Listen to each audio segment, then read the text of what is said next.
언니, 이제 그만해요. 나도 이제 성인이에요. 스스로 지킬 수 있다고요. 수진의 말에 나는 쓴웃음을 지었다. 동생의 하얀 손이 내 팔에 새겨진 용 문신을 부끄러운 듯 가리는 모습이 눈에 들어왔다. 내 동생이 아직도 세상이 얼마나 위험한지 모르는구나. 하지만 그게 당연했다. 내가 그 위험으로부터 그녀를 지키기 위해 몸에 새겨진 이 문신들과 함께 모든 것을 희생했으니까. 언니가 이런 거 보이면 병원에서 곤란해. 그날은 수진이 대학병원 발령받은 첫날이었다. 나는 더 말하지 않고 재킷을 걸쳤다. 그녀의 새 출발을 망치고 싶지 않았으니까. 안녕하세요, 여러분. 제 이름은 강혜림입니다. 올해 40이 되었지만 사람들은 종종 30대로 보기도 합니다. 15년간의 조직 생활과 칼잡이 활동이 제 외모를 단련시켰을까요? 아니면 제 눈에 항상 깃든 경계심과 차가운 눈빛 때문일까요? 지난 시간이 제게 남긴 것은 단단한 근육과 평생, 지울 수 없는 문신 그리고 몸 곳곳의 흉터들 뿐입니다. 저는 지금 시내 중심가의 서리카페라는 작은 카페를 운영하고 있습니다.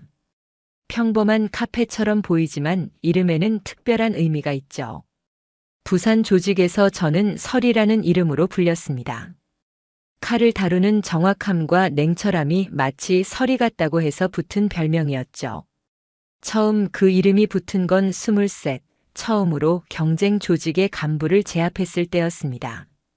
피를 흘리지 않고 칼로 상대의 멱살만 정확히 겨누고 항복을 받아냈죠. 서리처럼 차갑고 날카롭다는 회장님의 말 한마디에 별명이 붙었고 그 이름은 곧 부산 지역에서 두려움의 대상이 되었습니다. 다들 저를 차가운 살인자로 알았지만 사실 제 칼끝에서 목숨을 잃은 사람은 많지 않습니다. 그저 위협과 견제 그리고 가끔은 불가피한 자기 방어였을 뿐이죠. 우리는 어릴 때 부모님을 잃었고 친척들도 우리를 돌봐줄 형편이 안 되었습니다. 18배 고등학교를 졸업하고 20살이 되기까지 온갖 아르바이트를 전전하며 수진이와 살았습니다. 그 아이는 천식이 있었고 공부도 잘했습니다. 매번 병원비와 약값에 쪼들리면서도 그 아이의 학업은 절대 포기할 수 없었습니다. 수진이는 꼭 의사가 되고 싶어 했으니까요. 제 인생의 전환점은 수진이가 고3이던 해 밀린 병원비 때문에 병원에서 쫓겨날 뻔했을 때였습니다. 한 친구의 소개로 유흥업소에서 일하게 되었는데 그날 밤 술 취한 손님이 행패를 부리다 제가 막아섰습니다. 그런데 그 손님이 알고 보니 지역 조직의 간부였고 제 담력과 몸놀림을 눈여겨본 모양이었죠. 너 우리 형님 한번 만나볼래? 너 같은 배짱 가진 여자가 필요하시거든. 처음엔 거절했습니다. 조직? 그런 세계는 영화에서나 보던 것이었으니까요. 하지만 다음날 수진이가 갑자기 고열로 쓰러졌고 입원비가 없어 발을 동동 구르고 있을 때 그 남자가 다시 나타났습니다.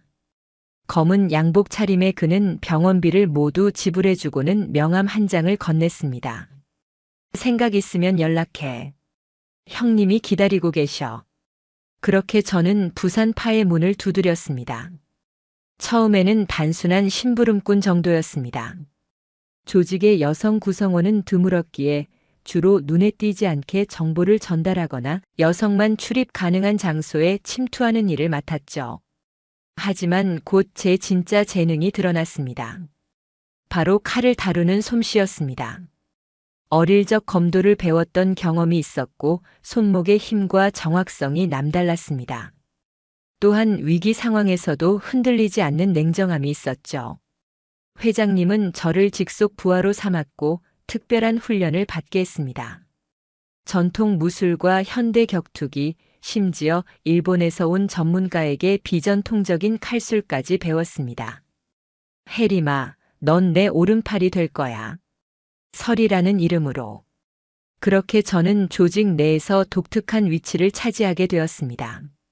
여성이라는 이유로 많은 이들이 저를 얕보았지만 그런 사람들은 대부분 제 칼끝을 한 번 본 후에는 다시는 같은 실수를 하지 않았습니다. 오른팔과 등에는 용과 매화 문신이 새겨졌고 왼쪽 손목에는 조직의 상징인 반월 문양이 들어갔습니다. 제가 무슨 일을 하는지 수진이는 전혀 몰랐습니다. 언니는 무역회사에서 일한다는 거짓말을 믿고 있었죠. 출장이 잦아 밤에 집에 못 들어간다고 하면 의심 없이 믿었습니다. 가끔 몸에 생긴 상처를 물어볼 때면 회사에서 실수로 다쳤다며 넘겼습니다. 부산에서 서울까지 그 아이만큼은 이 더러운 세계로부터 지키고 싶었으니까요. 15년. 그 시간 동안 경쟁 조직과의 세력 다툼, 영역 확장, 내부 갈등, 그리고 경찰의 수사망을 피해 다니는 일상이 제 삶이었습니다. 조직 내에서 저는 서리로 통했고 회장님의 신임을 받는 몇 안 되는 간부 중 하나가 되었습니다. 특히 정확한 협상력과 위기 상황에서의 판단력은 높이 평가받았습니다. 하지만 항상 조직과 거리를 두는 태도로 인해 완전한 신뢰를 받지는 못했죠. 그럴 수밖에 없었습니다. 저에게는 지켜야 할 수진이가 있었으니까요. 수진이는 서울대 의대에 합격했고 장학금까지 받아 학업에 전념할 수 있었습니다. 제가 사업이 잘 풀려서라며 건넨 용돈으로 기숙사 대신 작은 원룸에 살게 되었고 필요한 것은 모두 제공해 줄 수 있었습니다. 그때 저는 결심했습니다. 수진이가 의사가 되어 제 도움 없이도 살아갈 수 있을 때 이 세계를 떠나리라고. 그러나 조직을 떠나는 것은 결코 쉽지 않았습니다. 특히 제가 알고 있는 정보와 연결망은 조직으로서는 쉽게 포기할 수 없는 자산이었죠. 회장님께 직접 은퇴 의사를 전했을 때 그분의 표정은 복잡했습니다. 설이야, 내가 왜 그동안 곁에 있었는지 난 안다. 동생 때문이었지. 하지만 우리 세계에서 발을 빼는 건 그리 간단한 문제가 아니야. 몇 달 동안의 협상과 타협, 그리고 마지막 임무를 성공적으로 마친 후에야 저는 자유를 얻었습니다. 물론 완전한 자유는 아니었습니다. 항상 연락 가능한 상태여야 했고 필요할 때는 자문 역할을 해야 한다는 조건이었습니다. 그래도 적어도 수진이의 곁에 더 가까이 있을 수 있었고 정상적인 삶을 시작할 수 있었습니다. 5년 전 마지막 임무를 마치고 은퇴했습니다. 그 임무는 조직 간 영역 다툼에서 발생한 갈등을 해결하는 일이었는데 다행히 피를 흘리지 않고 협상으로 마무리되었습니다. 그날 밤 15년 만에 처음으로 조직의 문신 위에 새 문신을 더했습니다. 매화가지 끝에 새싹이 돋아나는 모습이었죠. 새 출발의 의미였습니다. 그동안 모은 돈으로 서울에 작은 카페를 열었습니다. 서리 카페라는 이름은 과거를 완전히 지우지 않겠다는 다짐이자 과거의 나를 항상 경계하겠다는 약속이었습니다. 처음에는 손님이 거의 없었지만 차츰 입소문이 나면서 단골도 늘었습니다. 특히 제가 직접 만드는 수제 디저트는 꽤 인기가 있었죠. 시간이 흐르며 새 삶에 적응했지만 몸에 밴 습관은 쉽게 사라지지 않았습니다. 가게 문이 열릴 때마다 반사적으로 출입구를 확인하고 손님들의 자세와 시선을 분석하는 버릇은 여전했습니다. 특히 낯선 남자들이 검은 옷을 입고 들어올 때면 가슴이 철렁 내려앉곤 했죠. 하지만 그런 일은 점점 줄어들었고 차츰 평범한 카페 주인으로서의 삶이 익숙해졌습니다. 그런데 몸에 새겨진 문신들은 쉽게 지울 수 없었습니다. 수진이가 의사가 되고 명문 사립고등학교 명진고의 보건교사로 일하게 되었을 때 그녀는 저에게 부탁했습니다. 공식적인 자리에서는 나타나지 말아달라고. 저는 이해했습니다. 제 팔에 문신, 냉정한 눈빛, 그리고 가끔씩 전화가 오면 급히 자리를 비우는 모습까지 모두 수진이의 새 삶에 방해가 될 수 있었으니까요. 언니 미안해요. 학교 측에서 교사 가족 신원조회도 하거든요. 언니가 문제 있다는 건 아니지만. 괜찮아, 수진아. 언니는 이해해. 모든 것이 평화로웠습니다. 수진이는 학교에서 인정받는 교사가 되었고 저는 카페를 운영하며 조용한 삶을 살았습니다. 가끔 과거 조직에 연락이 오기도 했지만 대부분 형식적인 안부뿐이었죠. 적어도 한 달 전까지는요. 그날 저녁 카페 문이 닫힐 시간에 맞춰 수진이가 들어왔을 때 즉시 알아차렸습니다. 평소에 단정한 수진이가 아니었어요. 머리카락은 흐트러져 있었고 눈은 붉어져 있었으며 그 아이의 눈빛이 달랐어요. 공포, 불안, 그리고 분노가 섞여 있었죠. 오래전 제가 처음 조직을 만났을 때의 눈빛과 비슷했습니다. 언니, 도와줘. 수진이의 떨리는 목소리를 듣는 순간 제 안에 5년간 묻어두었던 서리가 다시 깨어나기 시작했습니다. 마지막 손님이 나가자마자 문을 잠그고 수진이를 2층 제 집으로 데려갔습니다. 차를 끓이며 그녀가 진정되기를 기다렸습니다. 하지만 마음속으로는 이미 그녀를 해친 누군가에 대한 차가운 계산이 시작되고 있었습니다. 이제 천천히 말해봐. 무슨 일이 있었던 거야? 수진이는 떨리는 손으로 차를 받아들고 깊은 숨을 내쉬었습니다. 그리고 그녀는 학교에서 벌어지고 있는 끔찍한 일들을 털어놓았습니다. 황금 서클이라는 비밀 그룹이 학생들을 등급으로 나누고 하위 등급 학생들에게 체계적인 폭력을 가하고 있었습니다. 처음에는 단순한 따돌림 정도로 생각했지만 점점 더 심각한 상황이 되어가고 있었죠. 처음에는 사소한 신호들이었어. 특정 학생들이 갑자기 조용해지고 점심시간에 혼자 있고. 그런데 얼마 전 한 학생이 보건실에 왔는데 등에 담배 자국 같은 화상 흔적이 있더라고. 더 충격적인 것은 교장과 몇몇 교사들이 이를 묵인하고 있다는 사실이었죠. 학교의 명성과 입시 실적을 위해 모든 것을 덮으려 한다는 것이었습니다. 교장은 학생들끼리의 장난이라고 했어. 황금 서클의 주요 멤버들은 모두 재단 이사장이나 교육청 고위 인사들의 자녀들이거든. 나는 신고하려고 했어. 그랬더니 수진이는 셔츠를 들어올려 허리에 있는 멍 자국을 보여주었습니다. 누군가 그녀를 의도적으로 폭행한 것이 분명했습니다. 보라색으로 변한 멍 자국은 마치 주먹으로 강하게 내리친 흔적 같았습니다. 15년 조직 생활에서 그런 멍 자국을 너무 많이 봐왔기에 저는 즉시 알아볼 수 있었습니다. 누가 이랬어? 제 목소리는 차갑게 가라앉았습니다. 과거 조직에서 누군가를 신문할 때 나오던 그 목소리였습니다. 오래전에 접어두었던 감각이 다시 몸 안에서 꿈틀거리기 시작했습니다.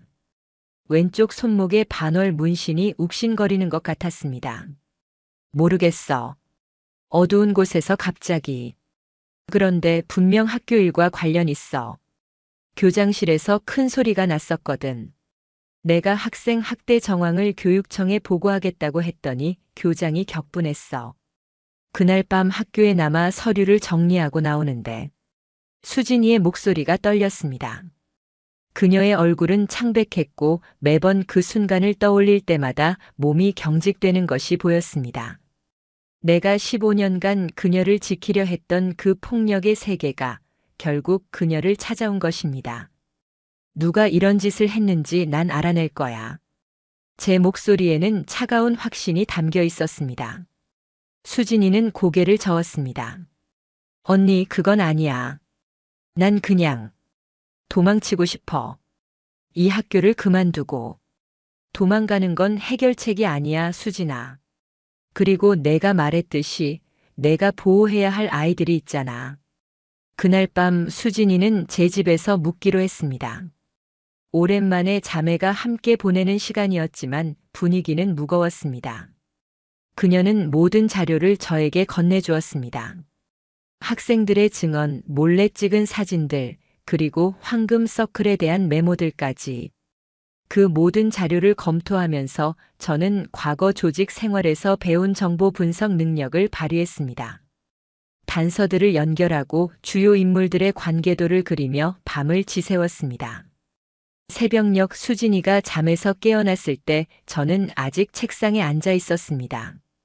언니, 밤새 앉았어? 괜찮아. 수진아, 넌 오늘 학교에 가지 마. 안 돼, 가야 해. 그렇지 않으면 그들이 이겼다는 뜻이 되는 거야. 그리고 내가 보호해야 할 아이들이 있어. 수진이의 결단력 있는 눈빛에 저는 더 이상 반대할 수 없었습니다. 그녀는 항상 그랬습니다. 어릴 때부터 남을 위해 자신을 희생할 줄 아는 아이였습니다. 병원비가 부족해 약을 덜 먹고 버틴 적도 있었죠. 제가 조직에 들어간 것도 결국은 그런 수진이를 위해서였는데, 적어도 내가 데려다 줄게. 언니, 그러지 마. 학교에서 널 보면 더 의심할 거야. 나 혼자 갈게. 결국 수진이의 뜻대로 그녀를 보내주었습니다. 하지만 그날 밤 끔찍한 예감이 저를 괴롭혔습니다. 과거의 직감은 거의 틀린 적이 없었거든요.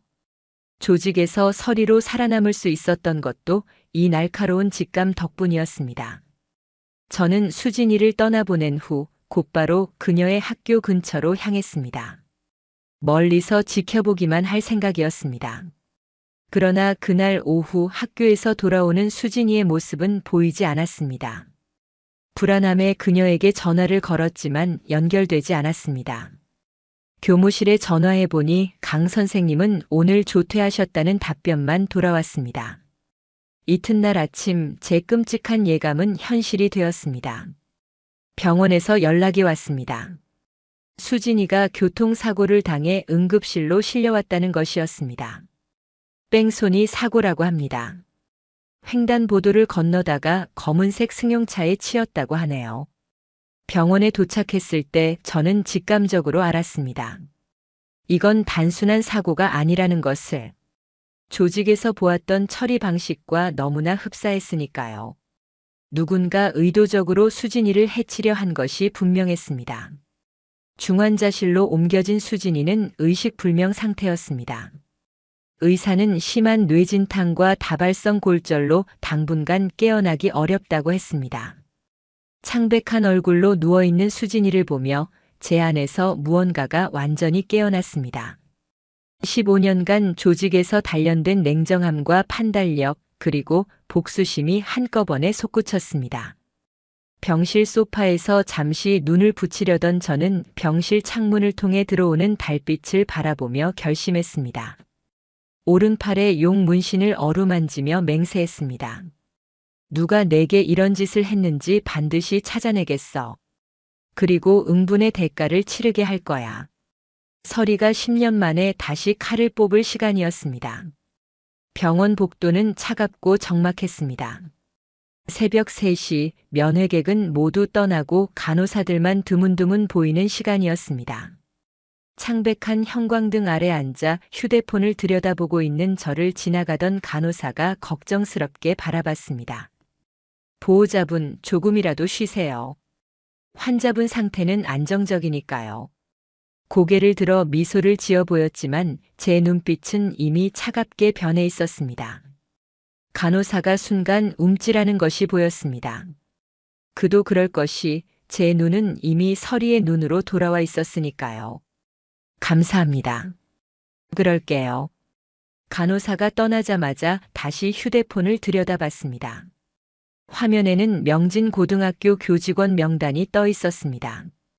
교장 최태준, 교감 이동호, 그리고 학생부장 박준영. 모두 수진이가 언급했던 이름들이었습니다. 특히 박준영은 수진이가 가장 경계하던 인물이었죠. 그 사람이 황금서클의 실질적인 지도자야. 겉으로는 엄격한 교사인 척하지만 뒤에서는 모든 것을 조종하고 있어. 수진이의 노트북에는 박준영과 관련된 기록이 많았습니다. 정기적으로 특정 학생들과 별도의 멘토링 시간을 가진다는 것, 그 학생들이 바로 황금서클의 핵심 멤버라는 것, 그리고 그들의 부모가 모두 학교 재단과 연결되어 있다는 사실까지. 병실로 돌아가 잠든 수진이를 바라봤습니다. 산소 마스크를 쓰고 모니터에 연결된 그녀의 모습은 너무 약해 보였습니다. 어릴 적 천식 발작으로 병원에 실려갔던 그날이 떠올랐습니다. 그때도 이렇게 무력감을 느꼈었죠. 하지만 이번엔 다릅니다. 이번엔 무언가 할 수 있습니다. 수진아, 언니가 반드시 복수해 줄게. 다음 날 아침 저는 병원에서 가장 가까운 모텔로 거처를 옮겼습니다. 카페는 당분간 휴업 공지를 내걸었습니다. 모텔 방에 도착하자마자 벽에 화이트보드를 설치하고 수집한 정보들을 정리하기 시작했습니다. 조직에서 작전을 세울 때 항상 하던 방식이었죠. 첫 번째 목표는 명진고에 대한 모든 정보를 수집하는 것이었습니다. 학교 구조, 교직원, 학생 구성, 그리고 특히 황금 서클의 핵심 멤버들에 대한 정보가 필요했습니다. 수진이의 노트북은 큰 도움이 되었지만 더 많은 정보가 필요했습니다. 오랫동안 묻어두었던 연락처를 다시 꺼냈습니다. 휴대폰에서 대봉이라는 이름을 찾아 전화를 걸었습니다. 3번의 신호음 후 익숙한 목소리가 들렸습니다. 누구신지. 대봉아, 나야. 설이. 잠시 침묵이 흐른 뒤 그의 목소리가 확 달라졌습니다. 설이 누나? 정말 누나 맞아요? 5년이 넘었는데. 대봉은 제가 조직에 있을 때 정보원 역할을 했던 후배였습니다. 컴퓨터와 해킹에 특별한 재능이 있었고 지금은 겉으로는 보안회사를 운영하며 이중 생활을 하고 있었죠. 도움이 필요해, 대봉아. 누나를 위해서라면 뭐든지요. 회장님도 누나 소식 자주 물으셨는데. 회장님께는 말하지 마. 이건 내 개인적인 일이야. 대봉에게 명진고등학교와 관련된 모든 정보를 요청했습니다. 교직원들의 개인정보, 학교 CCTV 접근권, 그리고 특정 학생들의 SNS 계정까지. 불법적인 요청이었지만 대봉에게는 일상적인 업무였습니다. 시간이 좀 걸릴 거예요, 누나. 하지만 최대한 빨리 해드릴게요. 전화를 끊고 다음 전화를 걸었습니다. 이번에는 철수였습니다. 조직에서 함께 일했던 운전기사로 지금은 대리운전 회사를 운영하고 있었죠. 철수야, 부탁 하나만 들어줄래? 명진고등학교 주변에 24시간 감시가 필요해. 누나 소식 오랜만이네요. 당장 처리하겠습니다. 우리 회사 기사들이 돌아가면서 지켜볼게요. 이렇게 하루 동안 6통의 전화를 걸었습니다. 모두 과거 조직에서 함께 일했던 사람들이었죠. 다들 처음엔 놀랐지만 제 부탁을 거절하는 사람은 없었습니다. 설이의 이름은 여전히 무게가 있었고 과거의 인연은 쉽게 잊히지 않았으니까요. 저녁이 되자 첫 정보가 들어오기 시작했습니다. 대봉이 보내온 파일에는 명진고 교직원들의 상세 프로필이 담겨 있었습니다. 학력, 경력, 주소, 심지어 재산 상태까지. 특히 눈에 띄는 것은 박준영 학생 부장의 정보였습니다. 그는 명진고에 오기 전 다른 학교에서 문제를 일으켜 사직한 전력이 있었고 그 사건은 묘하게 묻혀 있었습니다. 또한 그의 재산 상태는 교사 월급으로는 설명하기 어려울 정도로 풍족했습니다. 뭔가 있군. 다음 날 아침 철수에게서 연락이 왔습니다. 누나, 어젯밤 학교에서 특이한 활동이 있었어요. 늦은 시간인데도 불이 켜져 있었고 여러 고급 차량이 들어갔다 나왔어요. 특히 한 검은색 벤츠가 눈에 띄었는데 번호판 확인해 보니 학교 재단 이사장 차량이더군요. 이 정보는 수진이의 노트에 있던 내용과 일치했습니다. 매월 마지막 주 금요일 밤 특별 모임이 있다는 기록이었죠. 어제가 바로 그날이었습니다. 정보를 계속 수집하며 일주일이 흘렀습니다. 그동안 수진이의 상태는 크게 호전되지 않았지만 다행히 악화되지도 않았습니다. 의사는 뇌 부종이 천천히 줄어들고 있다며 희망적인 이야기를 했습니다. 그 일주일 동안 저는 명진고와 황금서클에 대한 상당한 정보를 모았습니다. 학생들 사이에 분명한 위계 질서가 있었고 그 위계의 꼭대기에는 이사장의 아들 윤석진과 그의 친구들이 있었습니다. 그들은 겉으로는 리더십 그룹이라고 불렸지만 내부적으로는 황금서클로 통했습니다. 가장 중요한 것은 수진이의 사고와 관련된 단서였습니다. 대봉이 해킹한 CCTV 영상에서 사고. 당일 학교 근처에서 검은색 세단이 수상하게 서성이는 모습이 포착되었습니다. 그리고 그 차량은 박준영 학생부장이 자주 타는 것과 동일한 모델이었습니다. 이제 조금씩 윤곽이 보이는군. 화이트보드에 정보들을 연결하다 보니 하나의 패턴이 드러났습니다. 학교 폭력은 단순한 학생들 사이의 문제가 아니라 학교 시스템 자체에 깊숙이 뿌리내린 구조적인 문제였습니다. 그리고 그 중심에는 재단 이사장 윤태석과 학생부장 박준영이 있었습니다.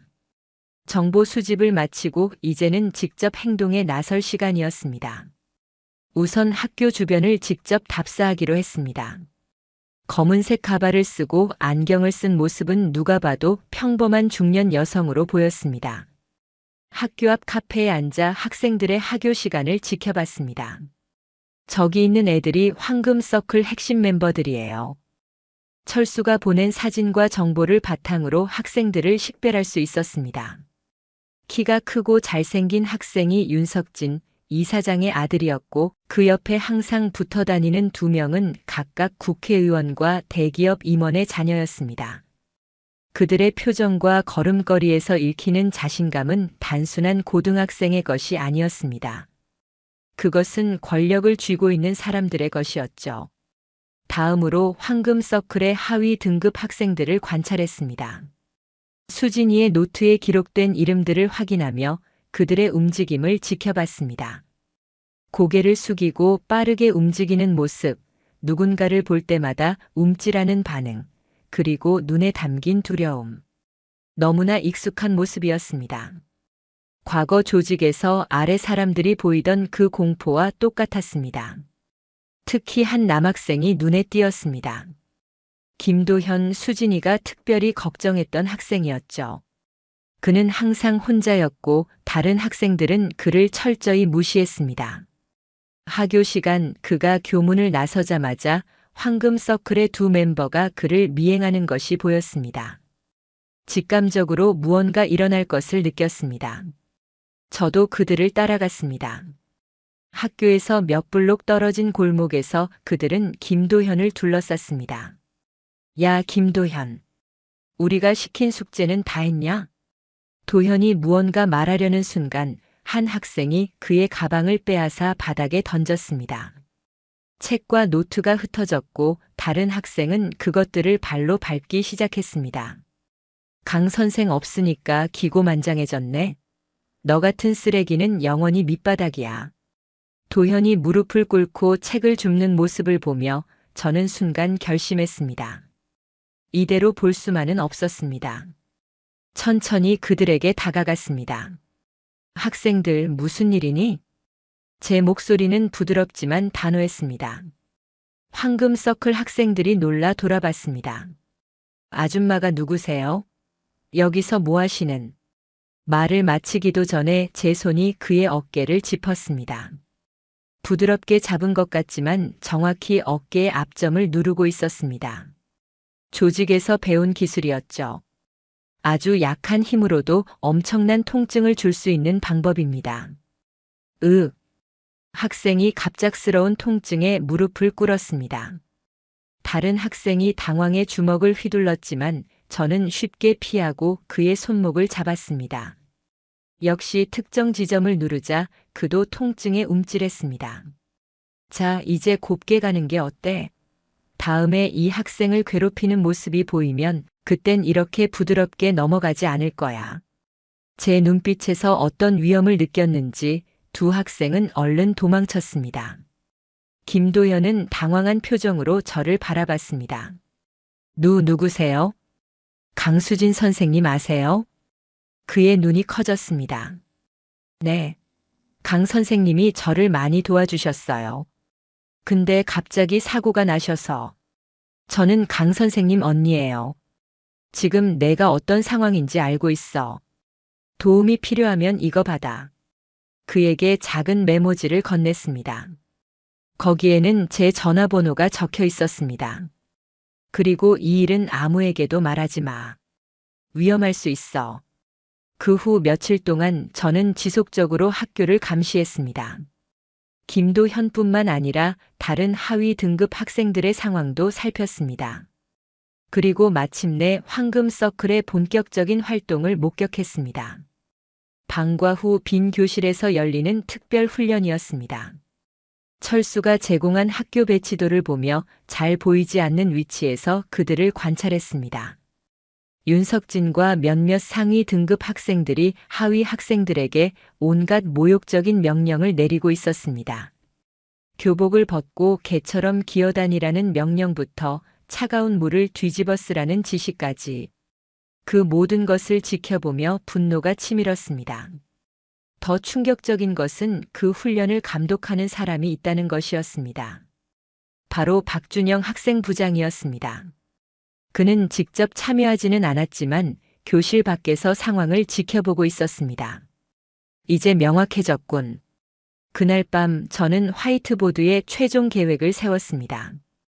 모든 증거와 정보가 확보되었고 이제 행동할 시간이었습니다. 계획은 3단계로 나뉘었습니다. 첫째, 황금 서클의 하위 학생들을 보호하고 그들로부터 더 많은 증언을 확보한다.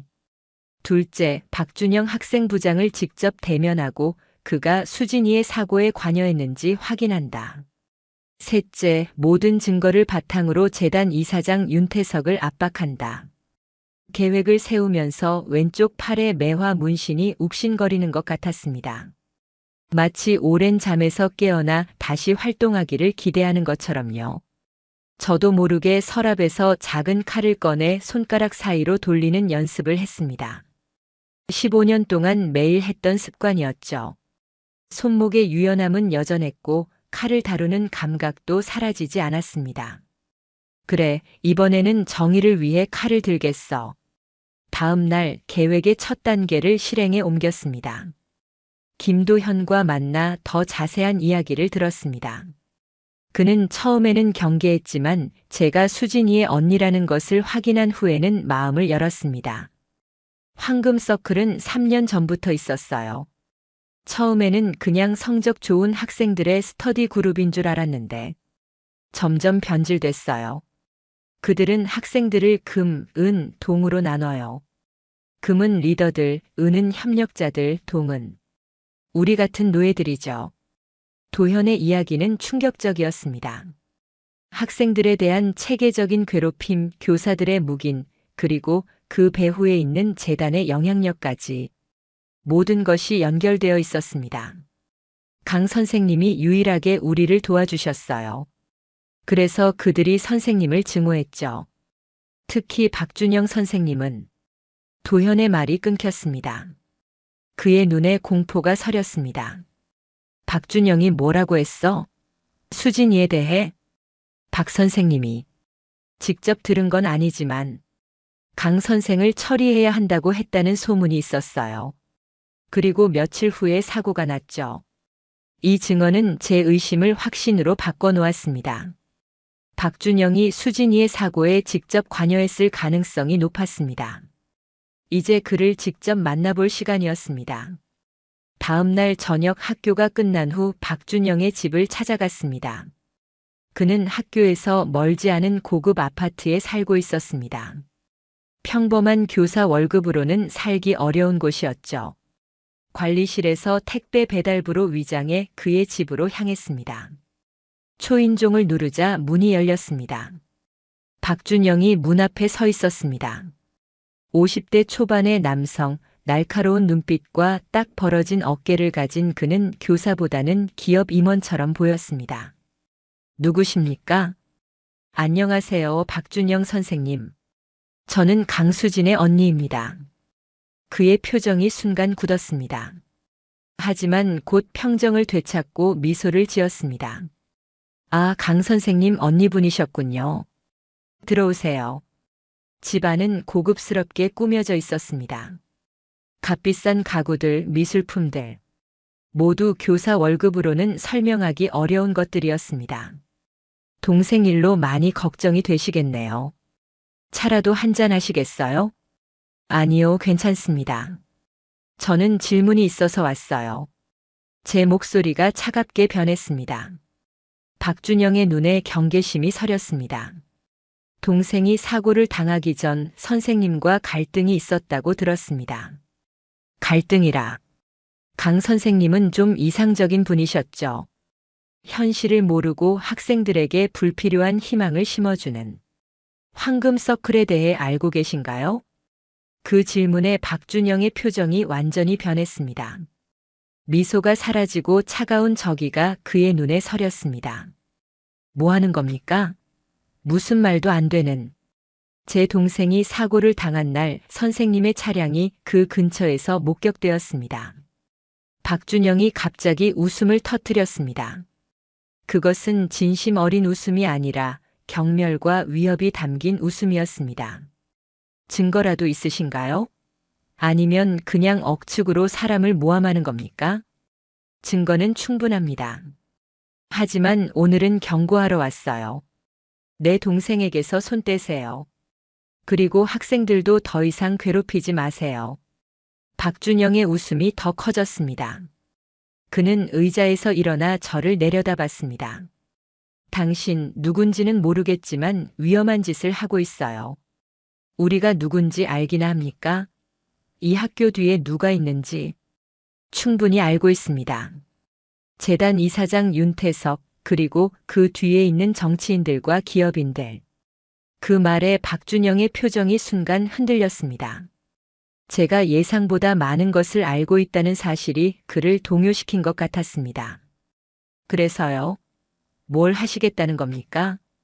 제가 천천히 일어나 그에게 다가갔습니다. 그는 본능적으로 한 걸음 물러섰습니다. 정의를 실현하겠습니다. 제 방식대로요. 순간 박준영의 손이 서랍으로 향했습니다.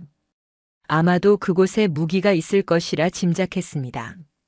하지만 그보다 제 손이 더 빨랐습니다. 그의 손목을 잡아 꺾었고 그는 통증에 신음했습니다. 이봐요. 이건 폭행이에요. 아니요, 아직은 아닙니다. 진짜 폭행이 뭔지 보여드릴까요? 제 목소리는 얼음처럼 차가웠고 눈빛은 날카로웠습니다. 15년 동안 서리로 살아온 기운이 온몸에서 뿜어져 나왔습니다. 박준영의 눈에 공포가 서렸습니다. 그는 제가 단순한 교사의 언니가 아니라는 것을 직감했을 것입니다. 당신 뭐야? 세 번째 경고는 없을 겁니다. 다음에 우리가 만나면 대화는 없을 거예요. 그의 손목을 놓아주고 집을 나섰습니다. 밖으로 나오자 심장이 빠르게 뛰고 있었습니다. 오랜만에 느껴보는 아드레날린의 급상승이었습니다. 과거의 감각이 되살아나는 것이 느껴졌습니다. 하지만 무언가 이상했습니다. 주차장으로 향하는 길에 검은 양복을 입은 두 남자가 보였습니다. 그들의 자세와 시선에서 직업적인 냄새가 났습니다. 보디가드 아니면 조직원이었습니다. 박준영이 이런 사람들과 연결되어 있다고 주변을 살피며 천천히 걸었습니다. 그들이 따라오는 기색이 보였습니다. 교묘하게 거리를 유지하며 저를 미행하고 있었죠. 직감적으로 위험을 느꼈습니다.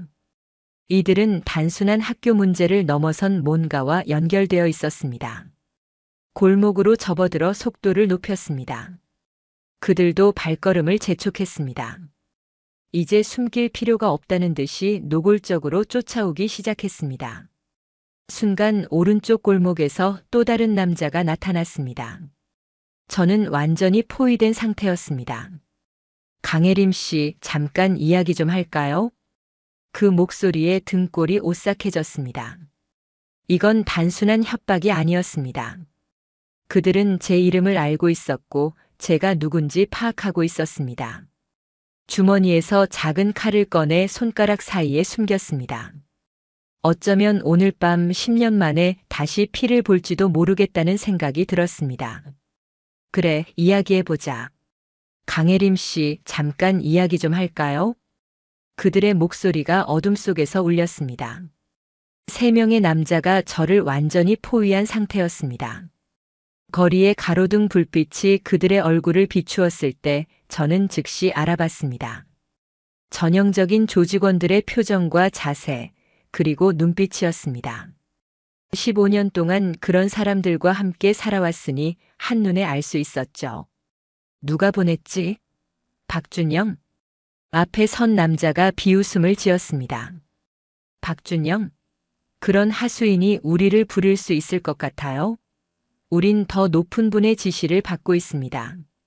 손가락 사이에 숨겨둔 칼을 단단히 쥐었습니다. 3명을 상대하는 것은 쉽지 않겠지만 불가능하지도 않았습니다.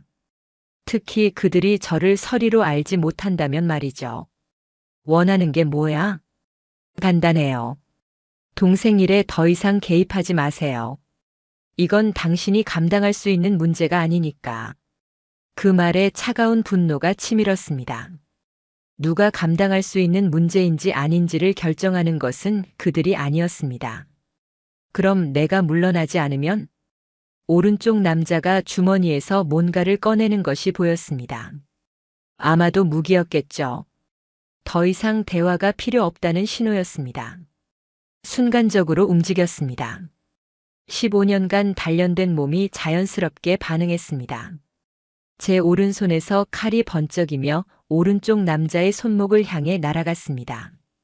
정확히 신경이 지나가는 지점을 찔렀고 그는 비명과 함께 무기를 떨어뜨렸습니다.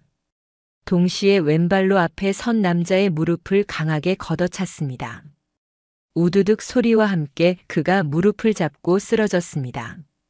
마지막 남자가 주먹을 휘둘렀지만 쉽게 피하고 그의 팔을 잡아 꺾었습니다. 으악! 3명 모두 제압하는데 10초도 걸리지 않았습니다. 그들은 분명 훈련된 사람들이었지만 서리의 상대가 되기에는 부족했습니다. 쓰러진 첫 번째 남자의 멱살을 잡고 칼을 목에 들이댔습니다. 다시 묻겠어. 누가 보냈지? 공포에 질린 눈으로 그가 대답했습니다. 윤태석 이사장님이요. 당신이 문제를 일으킨다고. 내 동생 사고에 대해 뭘 알고 있어? 모릅니다. 정말이에요. 우린 그냥 당신을 경고하라는 지시만 받았어요. 칼끝을 조금 더 깊이 눌렀습니다. 피가 한 방울 맺혔습니다. 거짓말하면 다음은 더 깊이 들어갈 거야. 진짜 몰라요. 하지만 박준영이 뭔가 알고 있을 거예요. 그가 직접 처리했다고 들었어요. 그 말을 듣자 분노가 폭발할 것 같았습니다. 예상은 했지만 확인하니 더 화가 났습니다. 하지만 냉정함을 유지했습니다. 지금은 감정에 휘둘릴 때가 아니었습니다. 너희 상관에게 전해. 내 동생에게 손을 댄 자들은 모두 대가를 치를 거라고. 내가 누군지 모르는 모양인데. 설이라고 전해. 그 이름을 듣자 남자의 얼굴이 창백해졌습니다. 부산 조직의 설이는 지방에서도 이름이 알려진 존재였으니까요. 설이 누나? 그 부산에. 그래. 이제 꺼져. 다시 내 앞에 나타나면 살려두지 않을 테니. 그들을 놓아주자 3명 모두 황급히 도망쳤습니다. 휘청거리는 모습이 꽤 만족스러웠습니다. 하지만 동시에 이 일의 심각성을 깨달았습니다. 윤태석 이사장이 직접 사람을 보냈다는 것은 제가 생각했던 것보다 이 문제가 훨씬 더 깊고 복잡하다는 의미였습니다. 모텔로 돌아온 저는 곧바로 대봉에게 전화를 걸었습니다. 대봉아, 윤태석 이사장에 대해 더 자세히 알아봐야겠어. 특히 그의 조직 연결고리. 네, 누나. 사실 방금 중요한 정보를 발견했어요. 윤태석은 명진고 이사장이기 전에 태양그룹이라는 대기업의 고문이었어요. 그리고 그 회사는 조직과 연결되어 있지? 맞아요. 특히 부산 쪽과 깊은 관계가 있더라고요. 순간 모든 것이 연결되었습니다. 윤태석이 어떻게 제 이름을 알고 있는지, 왜 조직원 같은 사람들을 보냈는지 이해가 됐습니다. 그는 부산 조직과 연결되어 있었고 아마도 저에 대해서도 알고 있었을 것입니다. 대봉아, 윤태석과 우리 회장님의 관계도 알아봐. 이미 찾아봤어요, 누나. 두 사람은 20년 전부터 알고 지냈대요. 사업 파트너였다가 지금은 경쟁 관계라고 합니다. 이제 이해가 갔습니다. 윤태석은 저를 서리로 알아보고 옛 라이벌 조직의 사람으로 경계한 것이었습니다. 하지만 이것은 또 다른 의미가 있었습니다. 그가 회장님과 경쟁 관계라면 직접적인 충돌은 피하고 싶을 것입니다. 그럼 윤태석은 내가 아직 조직과 연결되어 있다고 생각하는 거군. 그럴 가능성이 높아요. 누나가 은퇴했다는 소식이 널리 알려지지 않았으니까. 이것은 새로운 전략적 기회였습니다. 윤태석이 저를 여전히 조직의 일원으로 생각한다면 그를 압박할 수 있는 지렛대가 생기는 것이었습니다. 대봉아, 중요한 정보 고마워. 내일 다시 연락할게. 전화를 끊고 창밖을 바라봤습니다. 서울의 밤하늘에는 별이 보이지 않았습니다. 도시의 불빛이 모든 것을 가리고 있었죠. 마치 이 학교의 화려한 명성이 안에 숨겨진 어둠을 가리는 것처럼요. 다음 날 아침 병원으로 향했습니다. 수진이의 상태를 확인하고 싶었습니다. 중환자실에 들어서자 의사가 반갑게 맞이했습니다. 강 씨, 좋은 소식이 있습니다. 환자의 뇌압이 상당히 안정되었고 일부 반응도 보이기 시작했습니다. 정말요? 깨어날 수 있다는 건가요? 아직 단정 짓기는 이르지만 긍정적인 신호입니다. 오늘 밤 특별 검사를 몇 가지 더 진행할 예정입니다. 수진이의 침대 옆에 앉아 그녀의 손을 잡았습니다. 여전히 창백했지만 어제보다는 혈색이 돌아온 것 같았습니다. 수진아, 언니가 꼭 복수해 줄게. 내가 지키려고 했던 아이들도 모두 지켜줄 거야.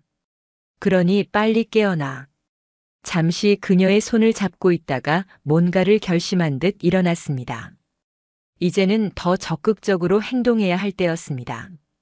정보 수집과 탐색은 충분했습니다. 직접적인 행동에 나설 시간이었습니다. 그날 오후 저는 명진고등학교 교문 앞에 당당히 섰습니다. 더 이상 변장도 숨김도 없었습니다.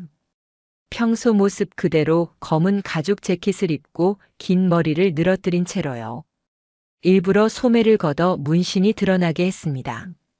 이제는 위협을 숨길 필요가 없었으니까요. 하교 시간 학생들이 물밀듯 쏟아져 나오기 시작했습니다. 많은 학생들이 저를 힐끔거리며 지나갔습니다. 제 존재감은 분명했고 이질적이었습니다. 그리고 마침내 제가 기다리던 인물들이 나타났습니다. 윤석진과 그의 친구들, 황금서클의 핵심 멤버들이었습니다. 그들 앞에 서서 길을 막았습니다. 윤석진. 그가 놀란 눈으로 저를 바라봤습니다. 주변 친구들도 당황한 기색이 역력했습니다. 누구세요? 강수진 선생님의 언니야. 잠깐 이야기 좀 할까? 윤석진의 표정이 경직되었습니다. 분명 저에 대해 들었을 것입니다. 어쩌면 어제 그의 아버지에게 보낸 사람들이 서리에 대해 보고했을지도 모릅니다. 전 아무것도 모릅니다. 가보겠습니다. 그가 지나가려 했지만 제 손이 그의 어깨를 가볍게 잡았습니다. 그는 순간 얼어붙었습니다. 무서워할 필요 없어. 너희를 해치러 온 게 아니니까. 그저 경고하러 왔을 뿐이야. 주변의 다른 학생들이 우리를 쳐다보기 시작했습니다. 이목을 끄는 것은 계획의 일부였습니다. 윤석진이 더 이상 피할 수 없는 상황이었습니다. 뭘 원하시는데요? 황금서클에 대해 이야기하고 싶어. 내가 그 우두머리라고 들었는데. 그의 얼굴이 창백해졌습니다. 그런 거 없습니다. 그냥 소문이에요. 그럼 김도연은? 박민지는? 그들이 왜 학교를 떠났는지 알고 있니? 윤석진이 주변을 둘러봤습니다. 더 많은 학생들이 우리를 지켜보고 있었고 몇몇은 휴대폰으로 녹화하고 있었습니다. 그는 완전히 코너에 몰린 상태였습니다. 여기서 이야기하긴 좀. 그래, 좀 더 조용한 곳으로 가자. 학교 뒤편 공원으로 그를 이끌었습니다. 그의 친구들도 따라오려 했지만 제 차가운 눈빛에 겁을 먹고 물러섰습니다. 공원 벤치에 앉자 윤석진은 완전히 다른 사람이 되었습니다. 더 이상 자신감 넘치는 모습은 없었고 두려움에 떠는 평범한 고등학생으로 돌아와 있었습니다. 저는 정말 강 선생님의 사고와는 상관없어요. 누가 사고 이야기를 했니? 그가 말을 더듬었습니다. 아니, 그게 내가 이미 알고 있다는 거네. 박준영이 내게 말했어? 윤석진이 고개를 숙였습니다. 그의 어깨가 떨리는 것이 보였습니다. 겁에 질린 것인지 아니면 후회하는 것인지 알 수 없었습니다. 박 선생님이, 강 선생님이 우리에게 위험하다고 했어요. 학교의 전통을 무너뜨릴 거라고. 그래서 그녀를 해치기로 했다고. 아니요. 전 그런 결정에 관여하지 않았어요. 그건 아버지와 박 선생님이. 그가 급히 입을 다물었습니다. 하지만 이미 중요한 정보를 흘린 후였습니다. 그의 아버지와 박준영이 함께 수진이의 사고를 계획했다는 것을 스스로 인정한 것이었습니다. 내 아버지가 직접 지시했다는 거야? 윤석진의 눈에 눈물이 고였습니다. 그는 이제 완전히 무너져 내리고 있었습니다. 아버지는 학교의 명예가 가장 중요하다고 항상 말씀하세요. 강 선생님이 교육청에 보고하려 했을 때 아버지가 정말 화나셨어요. 그리고 박 선생님에게 조치를 취하라고 했죠. 그 조치가 내 동생을 차로 치는 거였어? 전 몰랐어요. 정말이에요. 단지 강 선생님이 그만두게 될 거라고만 생각했지. 이런 일이 일어날 줄은. 윤석진이 완전히 울음을 터뜨렸습니다. 그는 아직 어린아이였습니다. 잘못된 환경과 교육에 물들었을 뿐 완전한 아기는 아니었습니다. 적어도 그렇게 보였습니다. 내 아버지와 박준영이 직접 계획했다는 증거가 필요해. 도울 수 있어? 그가 놀란 눈으로 쳐다봤습니다. 저보고 아버지를 배신하라는 건가요? 정의를 위한 선택이야. 내가 한 일들, 내 친구들이 다른 학생들에게 한 일들. 그게 옳다고 생각해? 윤석진이 한참 동안 침묵했습니다. 그의 내면에서 어떤 갈등이 일어나고 있음을 느낄 수 있었습니다. 전 생각할 시간이 필요해요. 너무 오래 생각하지 마. 내 동생은 지금 병원에 누워 있고 다른 학생들은 여전히 고통받고 있으니까. 그를 보내고 나서 다음 목표를 향해 움직였습니다. 바로 박준영이었습니다. 그는 오늘 늦게까지 학교에 남아있다는 정보를 얻었기 때문에 그를 직접 대면하기로 했습니다. 해가 지고 어둠이 내리자 학교는 점점 조용해졌습니다. 대부분의 교사와 학생들이 떠난 후 저는 교무실로 향했습니다. 불이 켜져 있는 한 사무실이 보였습니다. 학생부실이었습니다. 노크 없이 문을 열고 들어갔습니다. 박준영이 책상에 앉아 서류를 보고 있었고 제 등장에 놀라 고개를 들었습니다. 당신, 어떻게 여기에? 안녕하세요, 박 선생님. 다시 뵙네요. 문을 닫고 그에게 다가갔습니다. 그는 책상 서랍으로 손을 뻗었지만 제가 재빨리 그의 손목을 잡았습니다. 그러지 말아요. 이번에는 대화만 할 거니까. 당신 정말 미친 거 아니에요? 여긴 학교입니다. 당장 나가지 않으면 경찰을 부르겠어요. 차갑게 웃으며 주머니에서 녹음기를 꺼냈습니다. 경찰에 신고하세요. 그럼 이 녹음본도 함께 들려줄 수 있겠네요. 윤석진이 아주 흥미로운 이야기를 해주었거든요. 박준영의 표정이 굳었습니다. 그 애가 뭐라고 했는지 모르겠지만 다 거짓말이에요. 정말요? 윤태석 이사장이 직접 내 동생을 처리하라고 지시했다는 이야기도요. 그리고 당신이 그 일을 실행했다는 것도. 그의 얼굴에서 혈색이 사라졌습니다. 잠시 침묵이 흐르다가 그가 갑자기 비웃음을 지었습니다. 증거가 있다고요? 녹음? 그런 건 법정에서 아무 소용 없어요. 당신이 협박해서 얻어낸 거라고 주장하면 끝이죠. 법정? 누가 법정에 갈 거라고 했나요? 제 목소리가 차갑게 가라앉았습니다. 박준영의 눈에 공포가 스쳤습니다. 당신. 설마. 저는 법정 밖에서도 정의를 실현하는 방법을 알고 있어요. 설이라는 이름을 들어봤을 텐데. 그 이름에 박준영이 완전히 얼어붙었습니다. 그도 역시 알고 있었습니다. 윤태석으로부터 제 정체에 대해 들었을 것입니다. 당신이 그 부산에. 맞아요. 이제 솔직하게 말해보세요. 내 동생의 사고 당신이 계획한 거죠? 박준영이 갑자기 웃음을 터뜨렸습니다. 그것은 공포와 히스테리가 뒤섞인 웃음이었습니다. 당신이 뭘 할 수 있는데요? 윤 이사장님을 상대로. 그분이 얼마나 강력한 사람인지 알기나 해요. 조직? 웃기지 마세요. 그분은 조직 따위보다 훨씬 더 큰 권력을 가진 사람입니다. 그럼 당신은 단지 그의 하수인이었나요? 내 동생을 치고 도망친 그 비겁한 행동도. 박준영의 표정이 일그러졌습니다. 분노, 공포, 그리고 어떤 절망 같은 것이 뒤섞여 있었습니다. 당신 동생은 자기가 뭘 건드리고 있는지도 모르고 있었어요.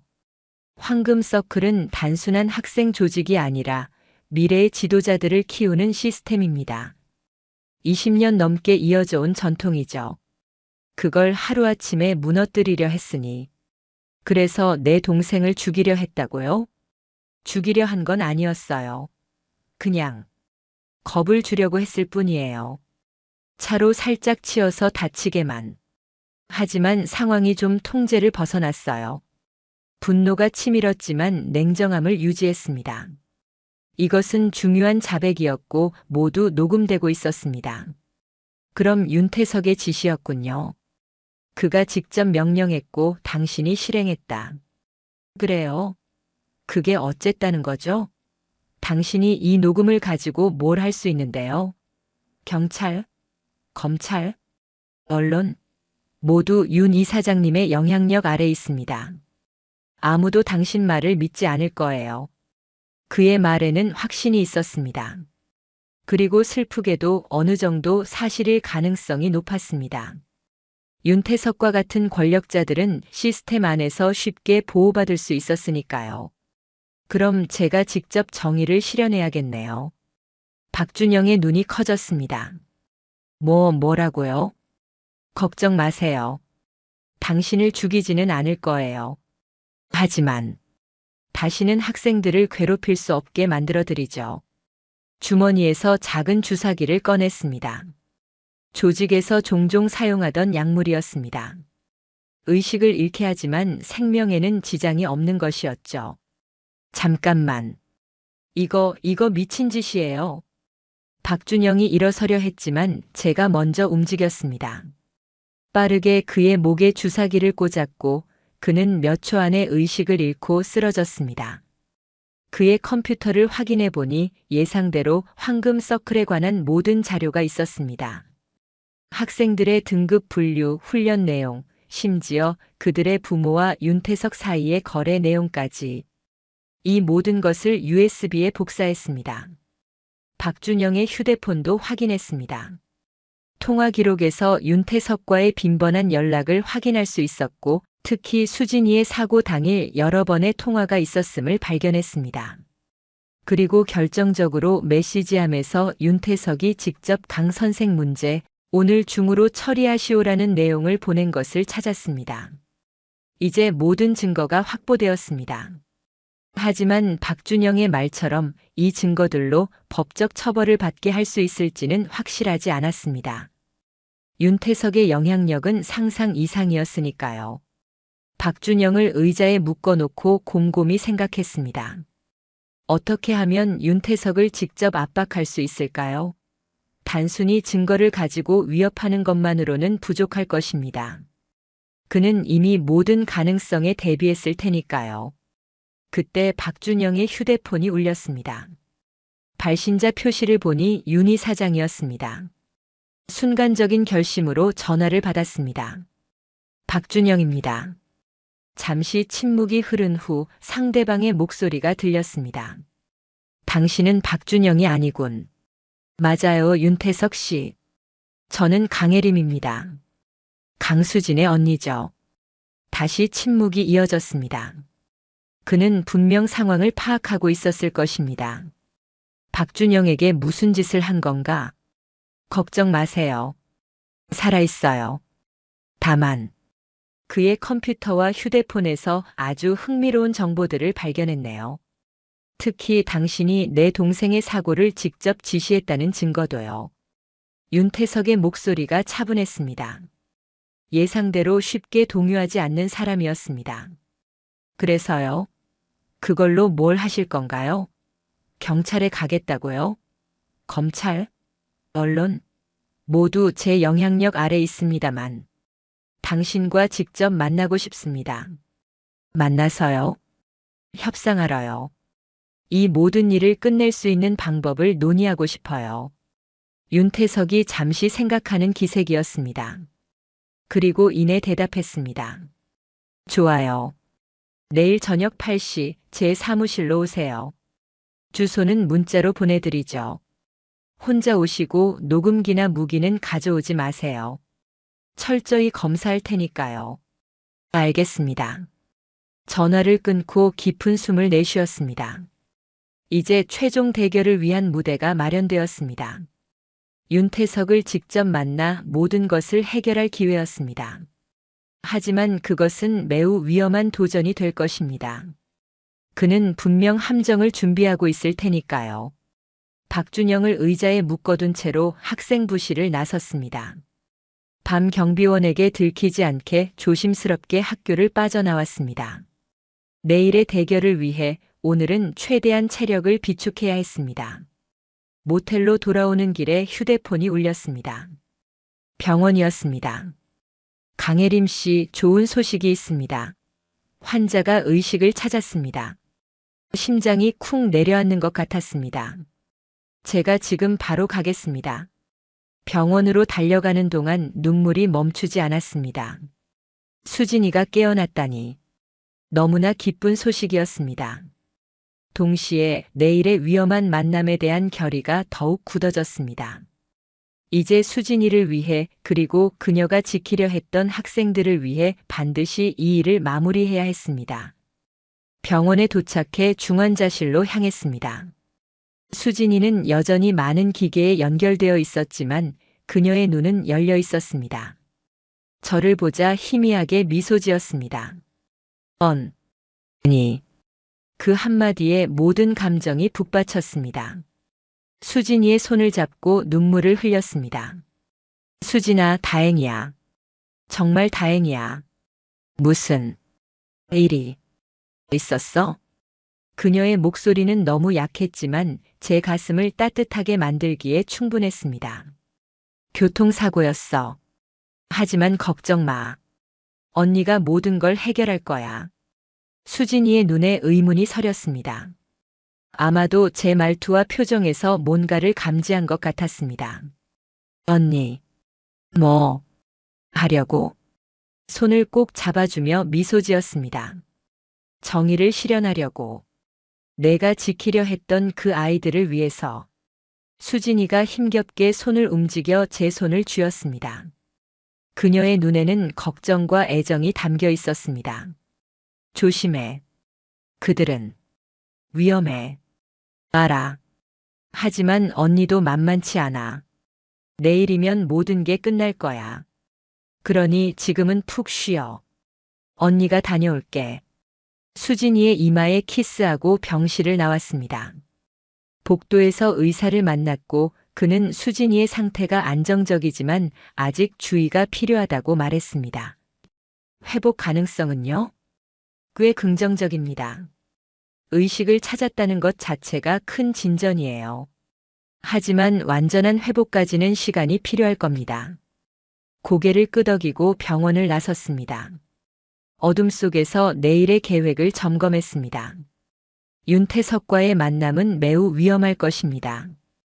그는 분명 저를 제거하려 할 것이고 그의 영향력을 생각하면 그것은 쉬운 일일 것입니다.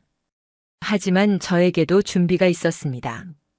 대봉에게 연락해 몇 가지 특별한 장비를 요청했고 철수에게는 비상계획을 세워달라고 부탁했습니다. 그리고 무엇보다 제 오랜 친구인 칼이 있었습니다. 모텔로 돌아와 침대에 누웠지만 잠은 오지 않았습니다. 내일의 계획을 끊임없이 점검하고 또 점검했습니다. 모든 가능성, 모든 위험을 고려해야 했습니다. 그리고 무엇보다 이 모든 것이 끝난 후의 계획도 필요했습니다. 창밖으로 달빛이 흘러들어왔습니다. 그 차가운 빛 아래 저는 결단을 내렸습니다. 내일 윤태석을 만나러 갈 때 더 이상 서리로서가 아니라 그저 누나로서 가겠다고. 복수가 아닌 정의를 위해. 기다려, 윤태석. 내일은 내가 모든 것을 후회하게 될 거야. 다음 날 저녁 서울 강남의 높은 빌딩들 사이로 해가 저물고 있었습니다. 거리는 퇴근하는 사람들로 붐볐고 저는 검은색 정장을 입고 그 사이를 걸었습니다. 과거 조직에서 중요한 일을 앞두었을 때 항상 입던 옷차림이었습니다. 몸의 움직임을 방해하지 않으면서도 날카로운 칼날처럼 주변을 압도하는 복장이었죠. 윤태석이 보낸 주소는 강남 중심가의 한 고층 빌딩이었습니다. 태양그룹의 본사였습니다. 45층 건물 화려한 유리 외벽은 저녁 햇살에 금빛으로 빛나고 있었습니다. 이 화려함 뒤에 얼마나 어두운 그림자가 숨어 있는지 생각하니 쓴웃음이 나왔습니다. 로비에 들어서자 경비원이 저를 맞이했습니다. 그들의 표정과 자세에서 단순한 경비원이 아님을 알 수 있었습니다. 조직에서 본 듯한 눈빛이었죠. 강혜림 씨이신가요? 윤 이사장님께서 기다리고 계십니다. 먼저 보안 검색을 받으셔야 합니다. 철저한 검색이 이어졌습니다.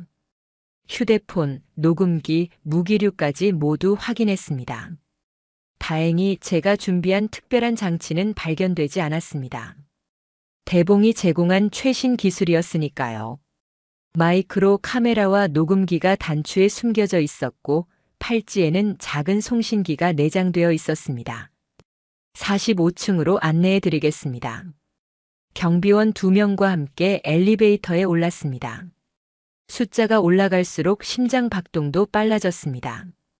하지만 표정은 차분하게 유지했습니다.